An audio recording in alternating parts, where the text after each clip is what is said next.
অল্প সময়ে দেশীয় স্টাইলে খিরসায় ভরা এই পাটিসাপটা পিঠা তৈরি করা যেমনি সহজ, খেতেও হয় ভীষণই মজা। আসসালামু আলাইকুম সুপ্রিয় দর্শক, কেমন আছেন সবাই? আশা করি সবাই অনেক ভালো আছেন এবং সুস্থ আছেন।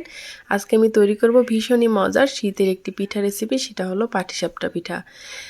অন্য টাইমে যেরকম পিঠা খেতে ভালো লাগে তার চাইতে কিন্তু বেশি ভালো লাগে শীতের সময় পিঠাগুলো। সেটা হোক না কেন যে কোনো পিঠায়, তার মধ্যে কিন্তু একটা পাটিসাপটা পিঠা।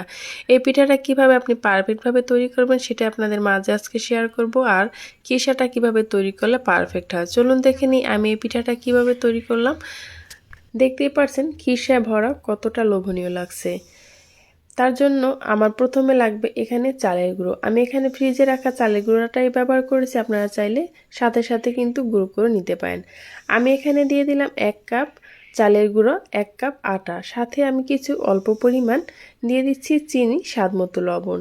চালের গুঁড়োর সাথে যদি আপনি আটাটা ব্যবহার করেন কিংবা ময়দা, পিঠাটা কিন্তু অনেকটা সফট হবে।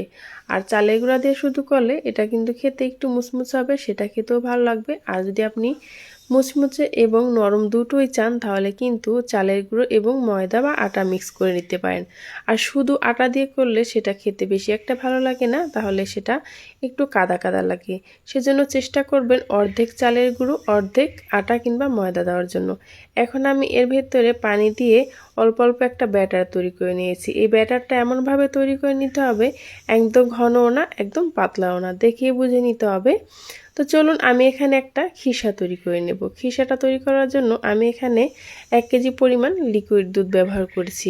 সাথে আমি এখানে কিছু পোলাওর চাল ব্লেন্ডারে ব্লেন্ড করে নিয়েছি। আপনারা চাইলে কিন্তু এখানে খিসাটা সুজি দিয়েও তৈরি করে নিতে পারেন, তবে পোলাওর চালটা দিয়ে খিসাটা তৈরি করলে এর স্বাদ যেন বহুগুণে বেড়ে যায়।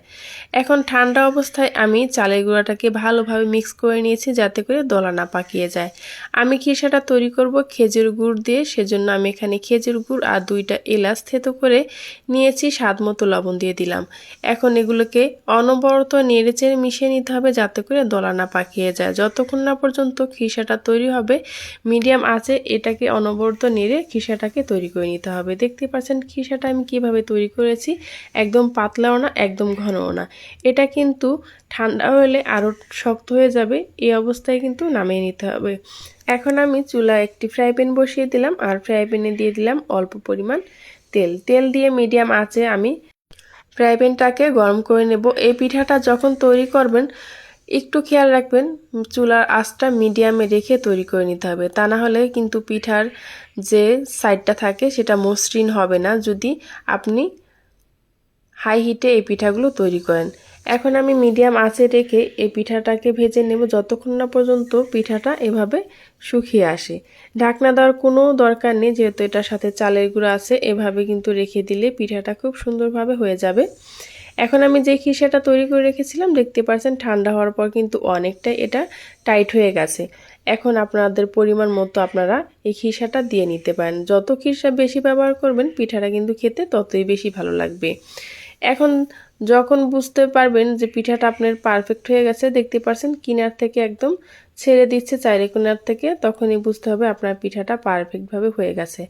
আর চুলার আঁচটা মিডিয়ামে রাখার কারণে পিঠাটা কতটা মসৃণ হয়েছে দেখতে পাচ্ছেন। আর চুলার জালটা যদি আপনি হাই হিটে তৈরি করেন তাহলে কিন্তু এর উপর ছিদ্র ছিদ্র একটা গদগদ হয়ে যাবে।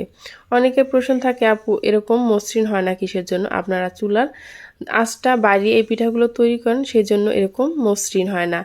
একবার ট্রাই করবেন চুলার আঁচ মিডিয়ামে রেখে, আশা করি আপনাদেরটাও এরকম মসৃণ হবে।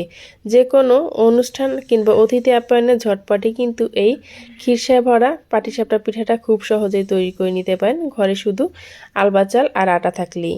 এই তো আমার পিঠাগুলো ভাজা হয়ে গেছে, দেখতে পাচ্ছেন প্রত্যেকটা পিঠায় একদম মসৃণ হয়েছে, কোনো পিঠায় কিন্তু একদম দাগ পড়ে যায়নি। এখন আপনাদেরকে পরিবেশন করে দেখাচ্ছি আমার এই পিঠা রেসিপিটা। যদি আপনাদের কাছে ভালো লেগে থাকে তাহলে প্লিজ চ্যানেলটি সাবস্ক্রাইব করে পাশে থাকা বেল আইকনটা ক্লিক করে রাখবেন, আর পেজটি ফলো দিয়ে সাথেই থাকবেন।